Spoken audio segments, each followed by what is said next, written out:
अब हम मूव करते हैं नेक्स्ट स्लाइड की तरफ, दैट इज मोटिवेशन। हम आहिस्ता आहिस्ता अपने टॉपिक से मजीद और करीब होते जा रहे हैं। हमने बहुत सारे टॉपिक्स को डिस्कस किया है and the motivation is one of them. As far as the definition of motivation is concerned, you can see that scientists have defined motivation as the process of arousing, directing and monitoring behavior towards a goal. कि किस तरह से वो एक motivation को define कर रहे हैं, और इसके अंदर हम ये कह सकते हैं कि वो किस तरह से एक सेल्फ डायरेक्टेड गोल्स की तरफ जा रहे हैं और किस तरह से जो है एक बिहेवियर को मेंटेन किया जा रहा है.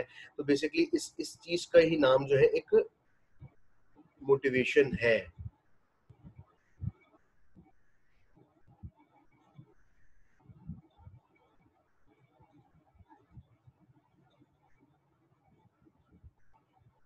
अच्छा जी. The first component, arousal, has to do with the drive or energy behind our action. For example, when we are hungry. Arousal, like to wake up, awake, ठीक है, जागना. तो अब देखें, अगर इसको एक एग्जाम्पल में जिस तरह से लिया गया है कि we are sleeping and suddenly we feel hungry and we suddenly we arouse. So it means कि our energy level is low, ठीक है, और ये हमको बता रहा होता है कि ये हमको हमारा एक्शन हमको बता रहा है कि we feel hungry, ठीक है. ये एक मतलब एक ये चीज इसके अंदर हम कह सकते हैं. अच्छा, after that the direction component involves the choice of behavior made. A hungry person may take many choices, eat an apple, have a pizza delivered, ठीक है. अब आप ये देखें कि मैं अपनी उस जो एक अराउजल हुआ था मेरा और मुझे जो एक हंग्रीनेस फील हुई थी, एक जो बिहेवियर मेरा जो मेंटेन हुआ, एक तो उससे क्या होगा, एक मतलब एक भूखा शख्स वो क्या कर सकता है. They have different choices. या तो he is an eat an apple, उसके पास ये ऑप्शन है, या तो वो पिज्जा ऑर्डर कर दे, या तो वो कुछ और मतलब खा ले. अगर उसको प्यास फील हो रही है, he drink a glass of water. तो बेसिकली मैं अपने क्या कर रहा हूँ, बिहेवियर से शो कर रहा हूँ और अपने आप को सेटिस्फाई कर रहा हूँ. Mean to say that motivation is something like the internal satisfaction. मुझे अगर भूख लग रही है तो मैं अपने आप को कुछ खा के सेटिस्फाई कर रहा हूँ. मुझे अगर प्यास लग रही है तो मैं पानी पी के अपने आप को सेटिस्फाई कर रहा हूँ. और अगर मैंने कोई काम किया है, मुझे अपने आप को अगर खुद को सेटिस्फाई करना है, इंटरनली सेटिस्फाई करना है, तो मुझे मोटिवेशन की रिक्वायरमेंट है. द थर्ड कंपोनेंट, अच्छा ये डायरेक्शन. अच्छा, पहला कंपोनेंट हमारा अराउजल था. डायरेक्शन कंपोनेंट था हमारा कि किस डायरेक्शन पे मैं जाके मैं अपने इस काम को सरंजाम दूंगा. The next is maintenance, is concerned with people persistence, their willingness to continue to exert effort until a goal is met. इसको हम इस तरह से देख सकते हैं कि I have a goal or I have a target. अब मैं उस गोल को या उस टारगेट को मैं कब तक अचीव नहीं कर सकता, जब तक मैं एक परसिस्टेंस के साथ, एक विलिंगनेस के साथ उसके ऊपर एफर्ट नहीं लगाऊंगा. It's quite impossible to achieve that goal और टारगेट. तो बेसिकली द थिंग इज कि एक maintenance means continuous working on that goal. तो ये एक बहुत ही ज्यादा जो है एक इम्पोर्टेंट जो है एक फैक्टर होता है जिसको हम देख रहे होते हैं. Mean to say that in a simple words we can define the motivation is like कि अगर मैं बात करूं कि एक इंटरनली अपने आप को सेटिस्फाई करना. अच्छा, अगर हम मोटिवेशन की थोड़ी सी अगर एक डेप्थ में चले जाएं, हम अगर देखें कि मोटिवेशन बेसिकली है क्या, तो हम ये कह सकते हैं कि it's motivation is a word drive from motive. एक मोटिव से, एक वर्ड मोटिव है, उससे ड्राइव्ड है, जिसका मतलब ही क्या है कि नीड, डिजायर, वांट. इसका मतलब यही है कि मेरी डिजायर क्या है, मेरी जरूरत क्या है, मैं चाहता क्या हूं, ठीक है. तो एक ये इस वर्ड से डिराइव्ड है मोटिवेशन की तरफ. अच्छा, We have some theories regarding the motivation, and we have two types of theories. The first is the content theory, and another one is process theory. Content theory होती है और एक हमारे पास प्रोसेस थ्योरी होती है. द कंटेंट थ्योरीज कौन सी होती है कि explain why people have different needs at different time. ठीक है, मींस के वी कैन से दैट के it always focus on what. अच्छा, उसके बाद हम ये कह सकते हैं कि it's also called the need based theories. Need theories होती हैं ये, and they try to identify what our needs are, कि हमारी जरूरियात क्या हैं. ये basically content theories of motivation मुझे ये बता रही होती है कि व्हाट आवर नीड्स आर. और ये जो है एक हम ये कह सकते हैं and relate motivation to the filling of these needs. ठीक है, कि मैं किस तरह से अपनी इन नीड्स को फुलफिल कर सकता हूं, मैं किस तरह से सक्सेसफुल हो सकता हूं, अपने आप को सेटिस्फाई कर सकता हूं, अपने आप को मोटिवेट कर सकता हूं.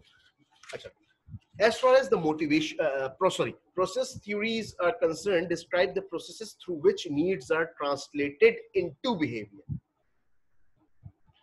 In a simple words, we can say that how behavior is motivated. मैं किस तरह से motivate कर सकता हूँ. Here I can say that कि what are my needs. ठीक है, what are my needs. ठीक है, और यहाँ पे मैं उनको किस तरह से फुलफिल कर रहा हूँ, मैं अपनी नीड्स को किस तरह से सक्सेसफुल बना रहा हूँ, उनको फुलफिल कर रहा हूँ, अपने आप को सेटिस्फाई कर रहा हूँ. So basically in the motivation theories we have two types of theories, the content theories and the process theories. Content theories क्या है, अगेन रिपीट, कि इट फोकसेस ऑन व्हाट. ठीक है, नीड थ्योरीज पे जो है भी ये कहलाती हैं, और ये आइडेंटिफाई कर रही होती है कि एक ह्यूमन नीड क्या है.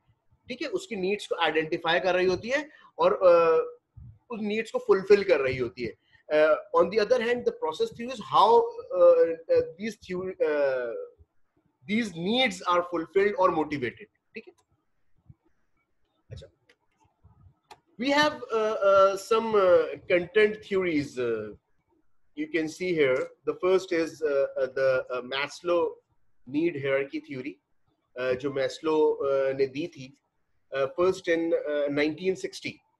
ठीक है, उसके बाद इसकी एडवांसमेंट आती गई 1990 तक. फर्स्ट टाइम जो दिया गया था वो 1960 के अंदर दी गई थी, in which it have the 5 components: the psychological, safety, belongingness, esteem and self actualisation. Basically self psychological needs की अगर हम बात करते हैं, लाइक कि जो कि हमारे यहाँ का एक बहुत ही कॉमन सा नारा है कि रोटी, कपड़ा और मकान. ठीक है, कि एक basic needs, we can in simple words we can say the basic needs. ठीक है, food, shelter, air, these are psychological needs. Without these needs, it's quite impossible or difficult to survive. जाहिर सी बात है, हवा नहीं है, कैसे रहेंगे, कपड़े नहीं है, रोटी नहीं है. Basically these are the psychological needs. Whenever a person starts his journey, तो वो सबसे पहले उसका फोकस क्या होता है कि यार मुझे 2 वक्त की रोटी मिल जाए, रहने के लिए कोई जगह मिल जाए, सर छुपाने के लिए. ठीक है, ये एक मतलब एक उसकी एक नीड होती है, बेसिक नीड होती है. तो जिसको हम एक साइकोलॉजिकल नीड हम कह रहे होते हैं. We move forward, safety needs. अब जब उसके पास खाना भी आ गया, उसके पास सर छुपाने की जगह भी आ गई, now he wants the safety. ठीक है, उसको अपनी हिफाजत भी तो करनी है ना, कि कोई आके उसको लूट के ना ले जाए, कोई उसको कोई नुकसान ना पहुंचा दे. तो एक उस अपने एक शेल्टर सा बनाना या एक हिसार बनाना, कि जिस सेफ्टी नीड्स की मुझे रिक्वायरमेंट है, मैं कोई गार्ड रख लूं, मैं गन रख लूं अपनी हिफाजत के लिए. आजकल तो वैसे ही बहुत ज्यादा एक गलगला मचा हुआ है ना कि जी सबको अपने साथ वेपन रखना चाहिए. जो इंसिडेंट्स हमारे यहाँ अनफॉर्चुनेटली हो रहे हैं, अल्लाह हम सबकी हिफाजत फरमाए. अच्छा, उसके बाद जब हम आगे बढ़ते हैं मजीद इसमें, so we have the belongingness needs. Belongingness, देखिए, दैट इज वेरी इंपॉर्टेंट. देखिए, जरूरी तो सारी ही है, लेकिन ये भी बहुत ज्यादा जरूरी है.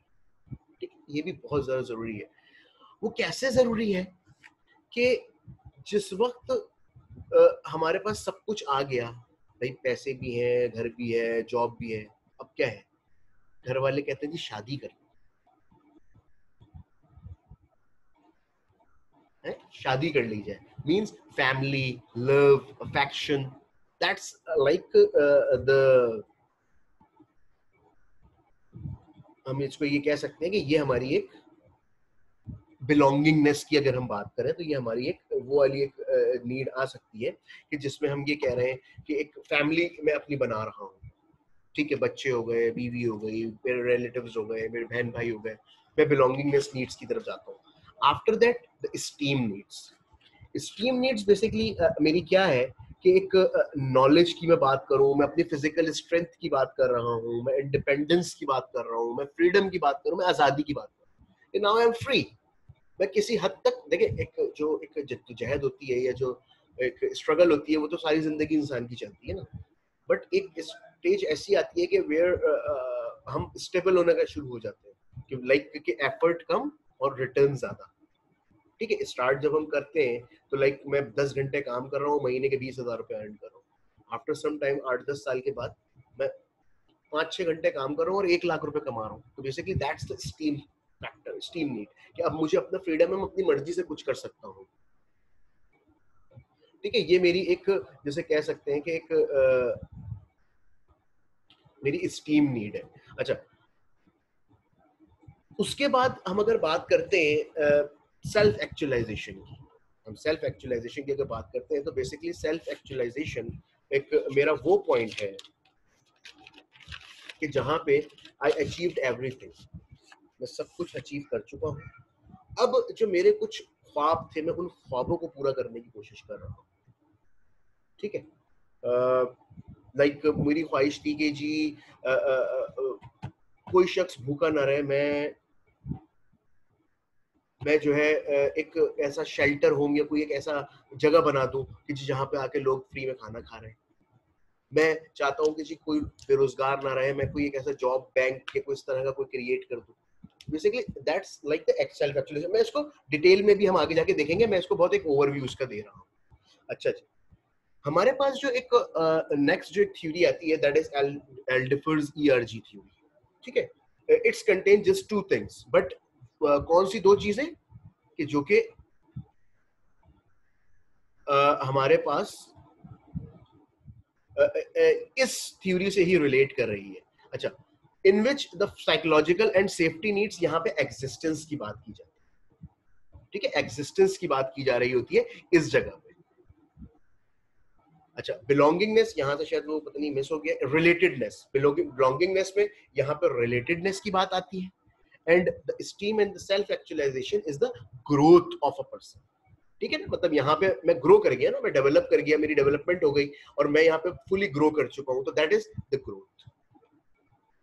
अच्छा, उसके बाद जब हम बात करते हैं हैसबर्ग थ्योरी, हैसबर्ग की अगर थ्योरी की बात करें तो अच्छा देखिए, बेस सबके यही पॉइंट्स है, बेस सबके यही पॉइंट्स है, सिर्फ कुछ कुछ चीजें ऐड होती है.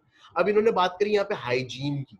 हाइजीन फैक्टर है और मोटिवेटर या मोटिवेशन फैक्टर है.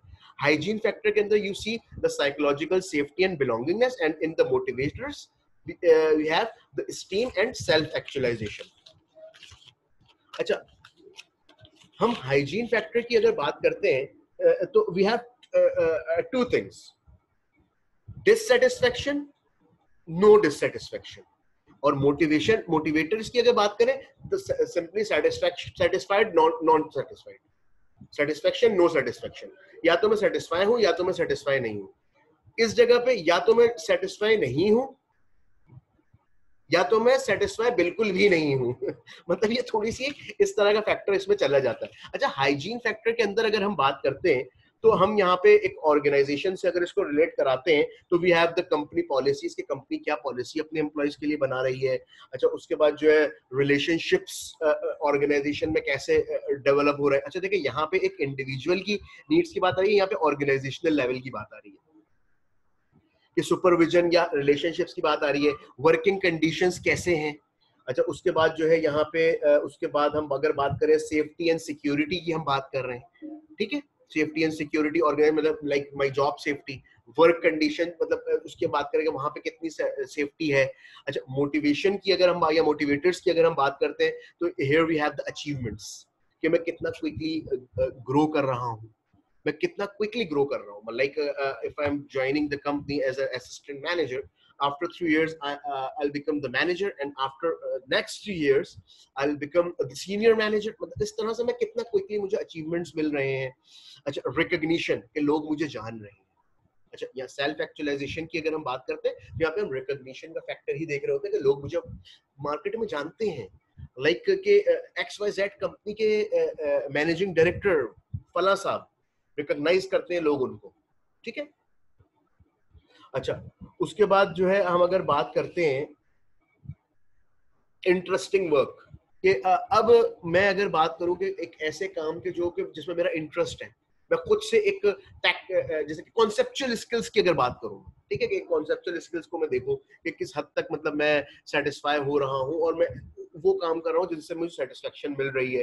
अच्छा, इंक्रीज रिस्पॉन्सिबिलिटी, लाजमी सी बात है, जितनी बड़ी पोस्ट होगी उतनी ज्यादा रिस्पॉन्सिबिलिटी होगी. एक पेन है उस, या एक कोई गार्ड है, उसकी रिस्पॉन्सिबिलिटी ये कि दरवाजा खोलना है, देखना है कौन आ रहा है कौन जा रहा है. इसकी अब अगर एक कंपनी का सीईओ है, उसकी रिस्पॉन्सिबिलिटी क्या है? ही कंट्रोल द ओवरऑल ऑर्गेनाइजेशन. वो तमाम लोग उसकी जिम्मेदारी है. मींस के वर्क रिस्पॉन्सिबिलिटी की हम यहाँ पे बात कर रहे हैं. अच्छा, उसके बाद हम बात करते हैं एडवांसमेंट एंड ग्रोथ की, कि और मजीद आगे से आगे जाना, मैं किस हद तक मजीद आगे से आगे जा रहा हूँ. ठीक है. उसके बाद हमारे पास मैक्लेलेंस लर्न थ्योरी है, need for achievement, need for power, need for affiliation. इसको हम फिर अभी आगे जाके इन डिटेल डिस्कस करेंगे. अच्छा जी. Now we move to the Maslow's hierarchy of need theory. Need theory भी, इसको नीड थ्योरी ऑफ हायरार्की भी कहा जाता है. इसको हायरार्की मींस कि स्टेप बाय स्टेप, जैसे ऑर्गेनाइजेशनल हायरार्की होती है, इसी तरह से मैस्लो हायरार्की है. अच्छा, यू कैन सी हियर कि इसको हम जो स्टार्ट करते हैं, you can see the pyramid, ये एक ट्रायंगल शेप में एक बना हुआ है और इसके अंदर डिफरेंट, इसके अंदर पॉइंट्स मौजूद हैं, और इसको हम बॉटम से टॉप की तरफ जा रहे होते हैं. You can see lower order needs and higher order needs. हम नीचे से ऊपर की तरफ जा रहे होते हैं, हम ऊपर से नीचे की तरफ नहीं आएंगे. लाइक कि मैं पैदा हुआ था तो मैं बच्चा था, उसके बाद थोड़ा बड़ा हुआ, जवान हुआ, अधेड़ उम्र हुआ, बूढ़ा हुआ और मर गया. ऐसा तो नहीं होगा कि मैं बूढ़ा पैदा हुआ, फिर जवान हुआ, फिर नौजवान हुआ, फिर बच्चा हुआ. ये ऐसे नहीं होगा. हम नीचे से ऊपर जा रहे होते हैं. तो बेसिकली यहाँ पे हम यही बात कर रहे होते हैं. अच्छा, हम अगर यहां से इसको स्टार्ट करते हैं,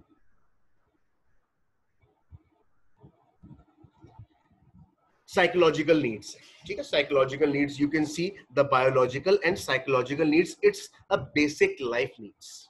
ठीक है, basic life needs like air, food, drink, shelter, warm, sleep etcetera. Means कि मतलब ये कि बेसिक नीड्स है हमारी. ठीक है, बेसिक नीड्स है ना, मतलब कि एक खाना हो गया, रिहाइश हो गई, रोटी कपड़ा मकान की अगर हम बात करें, simply that's our psychological needs. ठीक है. After that we have the safety needs. Safety needs की अगर हम बात करते हैं कि मैं इस स्टेज तक आ गया कि मीन मुझे बेसिक लाइफ नीड्स अब मुझे मिल चुकी है, अब मैं एक स्टेप थोड़ा सा ऊपर चला गया, that is safety needs. Safety needs मेरी क्या है कि protection, security, order, law, limits, stability etcetera. कि अब लाजमी सी बात है कि मैं किसी जगह पे रह रहा हूँ, अब मुझे वहां पे सिक्योरिटी, अब जाहिर सी बात है मैं रोड पे तो कहीं जाके नहीं सो रहा. मेरा एक घर है, उस घर की दीवारें भी है, उसका गेट भी है, मैं रात को सो रहा हूँ तो लॉक करके सो रहा हूँ. या मेरी गली में गार्ड है तो मैं उस गार्ड को भी मैं भी मतलब पे कर रहा हूँ, या मैंने एक इंडिविजुअली अपने लिए गार्ड रखा हुआ है. या एक जैसे मैं कह सकता हूँ कि किसी भी कंट्री के लॉज हो गए, सिटी के लॉज हो गए, एरिया के लॉज, सोसाइटी हो गई, उसके लॉज हो गए, कोई लिमिटेशंस हैं, टाइमिंग्स है कि जी इस टाइम तक, जैसे लाइक ऑर्गेनाइजेशन की हम बात करते हैं कि you have to enter in the organisation before 9, या 9 लिमिट है. आफ्टर दैट फिर आपकी लेट काउंट होगी, और and you have to leave the organisation after 5. 5 से पहले आप लीव नहीं कर सकते. ये एक लॉ बना हुआ है, लिमिट सेट हुई हुई है. तो basically these are the safety needs. इस तरह से हम इनको देख रहे होते हैं कि मैं जब बेसिक नीड्स है मैं एक स्टेप ऊपर चला गया, so I move to the safety needs. अच्छा, उससे जब मैं एक स्टेप मजीद ऊपर चला गया, मैं उससे एक स्टेप जब मजीद ऊपर चला गया, so that is social needs. ये मेरी अब सोशल नीड्स की मेरी बात आ गई, या जिसको मैं बिलोंगिंगनेस कह लूं, जैसे हमने यहाँ पे बात करी थी ना, बिलोंगिंगनेस की बात करी थी, तो सोशल नीड्स मेरी वही है कि belongingness and love needs, like family, affection, relationship, work groups etcetera. कि लाइक अब जी लड़का कमाओ बूथ हो गया, कमाने भी लगा है, अच्छा कमा रहा है जी, शादी कर दी जाए। फैमिली, अपनी फैमिली, देखिए हमारी फैमिली कौन सी है। अब अगर कोई अनमैरिड, अगर उससे पूछा जी आपकी क्या फैमिली है, you haven't a family yet, you are the part of your father's family, ठीक है। After when you got married, तो फिर आपकी वहां से फैमिली स्टार्ट हो रही, अदरवाइज आप अपने फादर की फैमिली का पार्ट है। तो हम यहाँ पे फैमिली की बात कर, रिलेशनशिप्स की बात कर रहे हैं। अच्छा, work groups, work group relationship के लाइक ऑर्गेनाइजेशन में हम काम कर रहे होते हैं, हमारे साथ गिरद गिर्द बहुत सारे लोग हैं, हम किसी से बहुत ज्यादा क्लोज होते हैं, उससे शेयरिंग भी कर रहे होते हैं, लाइक हमारे जो कोलीग्स हैं हम उनकी बात कर रहे हैं, उनके साथ रिलेशनशिप्स की हम बात कर रहे होते हैं।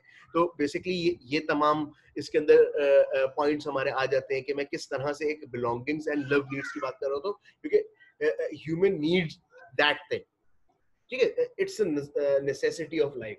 हम इस चीज को देख रहे होते हैं, हम इस चीज को आइडेंटिफाई कर रहे होते हैं। After that the next step is team needs. After fulfilling the psychological safety and the social needs, we have the STEAM need, that is the achievement, status and the responsibility, reputation वगैरह कि at that point we achieve so many things. As same like कि अगर मैं आपको जैसे इस तरह से बताऊं कि here I start my job as a member of any team like junior grade, and after some time मैं ऊपर आते आते आते here I am the manager of my department, ठीक है। एक अचीवमेंट है मेरे लिए, एक स्टेटस मेरा एक बिल्ड हो चुका है, ठीक है। मेरी रिस्पॉन्सिबिलिटीज जो है वो इंक्रीज हो चुकी हैं, क्योंकि जाहिर सी बात है कि जिस वक्त मैं एक टीम का पार्ट था, एक हिस्सा था, मेंबर था, उस वक्त कुछ और था। Now I am leading so many teams, मेरी रिस्पॉन्सिबिलिटी भी बढ़ गई है, मेरी रेपुटेशन भी है कि जी ही मैनेज देयर स्टाफ एफिशिएंटली, बहुत अच्छे तरीके से लोगों को इस्तेमाल करते हैं ये, और लोगों के साथ इनका बिहेवियर बहुत अच्छा है, इनका एक स्टेटस एक है, एक अचीवमेंट इनके पास आ चुका है। तो बेसिकली ये कुछ हमारे पास जो है, मतलब ये मेरी स्टीम नीड्स मेरे पास बेसिकली आ रही होती है। At the end the self actualisation, कि जहां पे जाके मतलब एक जैसे कह सकते हैं ना कि एक इंतहा तो कोई भी नहीं है ना, इंतहा तो कोई भी नहीं है। मतलब मैं तो खूब से खूब तर की तलाश में ही मतलब हमेशा मतलब रहता हूँ ना। वो एक बहुत अच्छा अल्लामा इकबाल का एक शेर है ना कि मंजिल से आगे बढ़ के मंजिल तलाश कर, मिल जाए तुझको दरिया तो समंदर तलाश कर। कि मतलब मंजिल तो मतलब मुझे मिल गई, मैं उसके मजीद उससे आगे जाने की कोशिश करूंगा ना। तो इकबाल ने भी यही बात करी थी। तो बेसिकली सेल्फ एक्चुअलाइजेशन बेसिकली एक वही स्टेज, सेल्फ एक्चुअलाइजेशन एक वही स्टेज है जिसमें हम बात कर रहे होते हैं कि मैं किस हद तक आगे जा चुका हूं, ठीक है। और अब यहाँ पे मैं उस चीज को देख रहा होता हूँ कि जहां पे मेरी अब मैं एक प्रोफेशनल जो मेरी ग्रोथ थी वो जितनी होनी थी हो गई। Now I am looking for my personal growth, कि जी मेरी जो ख्वाहिशात थी, जो मैं सोचता था, now I am focusing on these things, और मैं उनको फुलफिल करने की कोशिश करूंगा। लाइक जैसे अभी हमने थोड़ी देर पहले बात करी थी कि मेरी कोई ख्वाहिश थी, लाइक मुझे गार्डनिंग का बहुत शौक था, ना कभी टाइम मिला ना अपॉर्चुनिटीज मिली।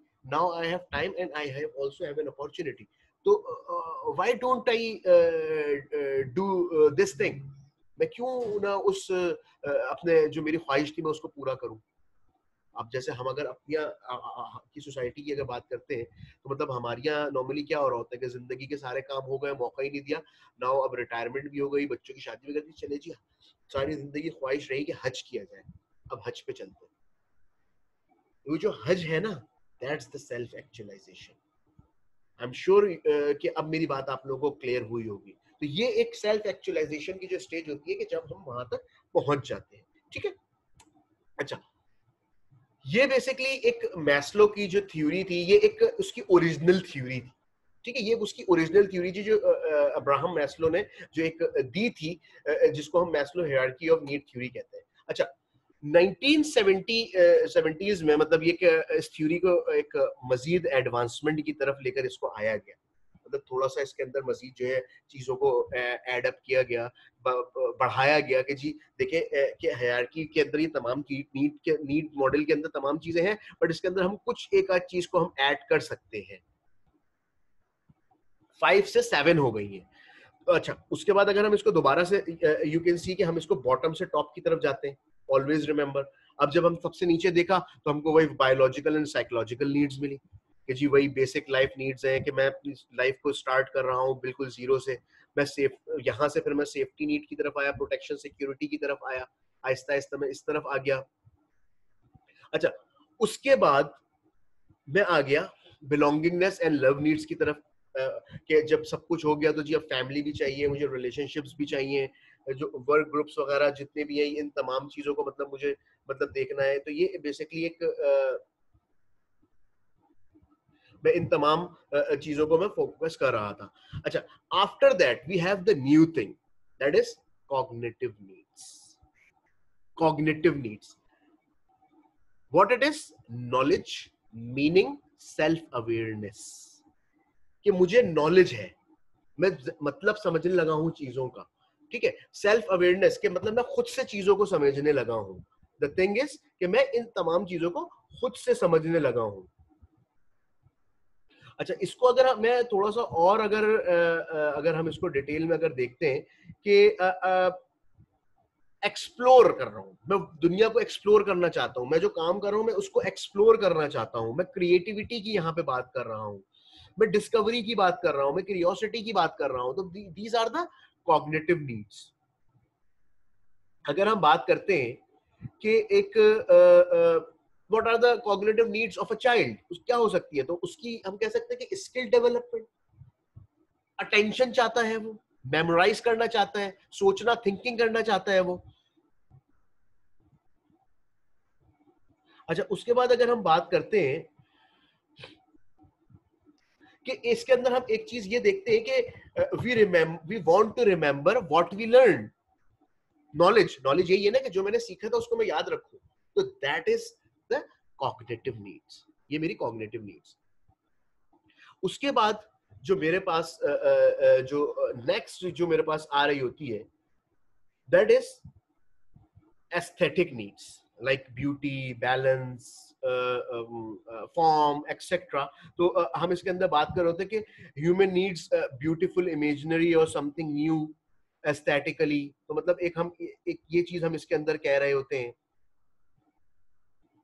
कि हम इसके अंदर हम एक और मतलब अगर इसको मजीद अगर हम इसको एक्सप्लेन करें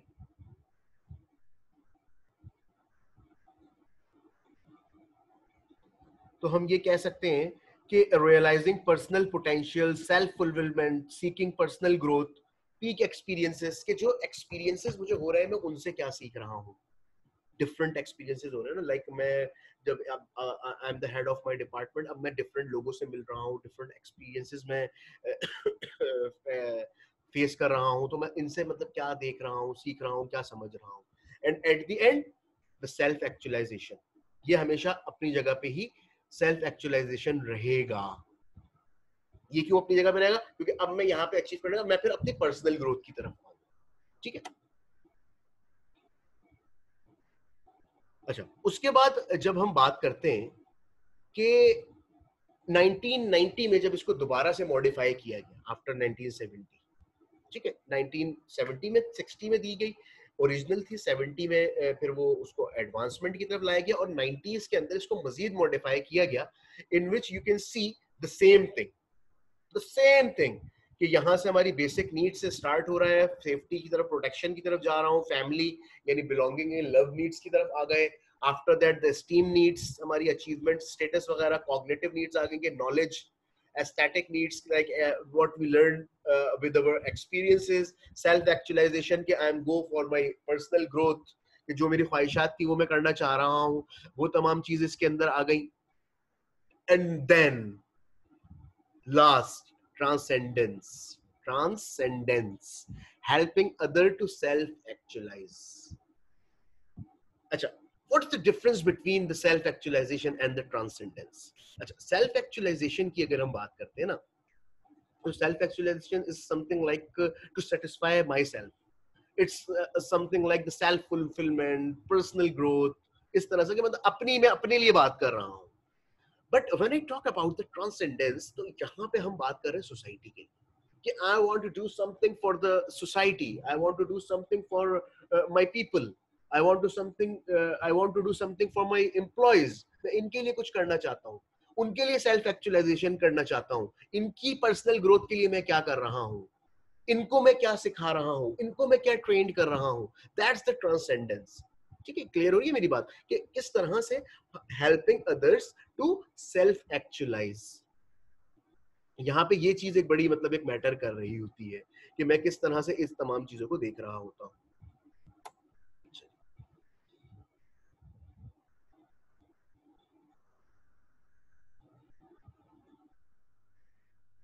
अच्छा, उसके बाद जब हम बात करते हैं एल्डिफर्स ईआरजी थ्योरी की कि क्लेटन एल्डिफर एग्जिस्टेंस, रिलेटेडनेस, ग्रोथ, तीन चीजें थी जैसे हमने यहाँ पे डिस्कस किया था इनको. You can see एल्डिफर के अंदर existence, relatedness, growth. In existence we have psychological and safety needs. Belongingness we have the relatedness, and in the self actualization we have the growth. तो अगर हम यहाँ पे जाके अगर बात करते हैं तो you can see existence, relatedness, growth. Theory built on some Maslow's thinking. ठीक है, ये एक बेस जो है उसकी जो है वो मैस्लो की ही थी. अच्छा अच्छा, उसमें एक मतलब क्या चीज थी, but reduces the number of universal needs from 5 to 3. किस तरह से हमारे पास वहां पे क्या थी, psychological needs, safety needs, belongingness, esteem needs and self actualisation. उन 5 में से इसने इसको कम करके 3 कर दिया कि एग्जिस्टेंस, जिसके अंदर इसने अंदर जो एग्जिस्टेंस के अंदर ली चीजें, that is psychological needs, safety needs and belongingness. Relatedness के अंदर sorry psychological needs and safety इसने एग्जिस्टेंस में ली, रिलेटेडनेस में इसने बिलोंगिंगनेस ली, and in the growth side he took the esteem needs and the self actualization. तो इसने इसको 5 से 3 कर दिया and is more flexible or movement between level, ताकि एक मूवमेंट के एक फ्लेक्सिबिलिटी इसके अंदर आ जाए. अच्छा, Aldifer lived the restriction imposed by Maslow, in which lower order needs must be addressed before a higher level need become a motivator. Aldifer breaks with Maslow on the consequence of need frustration. Need at more than one level can be motivated at any time. Aldifer proposes that when an individual is motivated to satisfy a higher level need but has difficulty doing so, the person motivation to satisfy lower level need will increase. कि जब भी मैं, सीधी सी बात है ना कि जिस वक्त मैं अपनी एक बेसिक नीड्स को फुलफिल नहीं करूंगा, मैं ऊपर की तरफ कैसे देखूंगा. लाइक फॉर एग्जांपल कि I want to cover the 20 steps of these stairs. When I put my step on the first step, after that I put the step on the second. ऐसा तो नहीं है कि मैं डायरेक्टली नीचे से 20वें step तक पहुंच जाऊंगा. ठीक है जी, एक्सेप्ट कर लिया, 2-2 करके चला जाऊंगा, बट 2 से करके ही 20 तक पहुंचूंगा ना, डायरेक्ट 20 तक तो नहीं पहुंचूंगा. That's the thing. First I have to satisfy my lower level need. After that I'll move to the higher level needs. ठीक है, तो ये बेसिकली एक क्लिंटन एल्डिफर ने ये एक इसको एक डिफाइन किया था कि जिसको हम नेक्स्ट सेशन के अंदर इसको मजीद डिटेल के अंदर और डिस्कस करेंगे. ठीक है,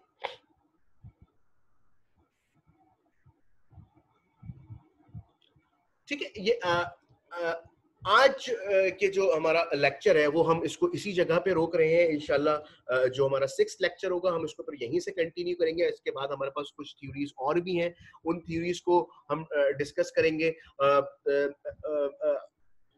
आई have a request to all of you, जो कि मैं बार बार आप लोगों से करता हूं कि प्लीज रिव्यू करते रहा करें, रिकॉल चीजों को करते रहा करें ताकि आप लोग के लिए आसानी रहे. Because these are the basic things which needs everyone. Organisation में हमको रिक्वायरमेंट होती है बेसिक चीजें जो कि पूछी भी जाती हैं, इनको याद रखा करें. नीड थ्योरी बहुत बेसिक चीज है जिसके मुतालिक सब पूछते हैं. इंटरव्यूज के अंदर मेरा भी एक्सपीरियंस रहा है. सो प्लीज इन चीजों को जो है रिव्यू करते रहिए. And again I always say, If anyone have any query, please ask. I'm here, I'm available. आप बिल्कुल मुझसे पूछ सकते हैं, मुझे आप व्हाट्सएप कर दें, मुझे आप ईमेल कर सकते हैं, मुझसे आप कॉल के थ्रू कांटेक्ट कर सकते हैं. You are always welcome. ठीक है, तो अपना बहुत ज्यादा ख्याल रखिए. विल सी यू इंशाल्लाह in the next session. Thank you so much for your time today. Allah Hafiz.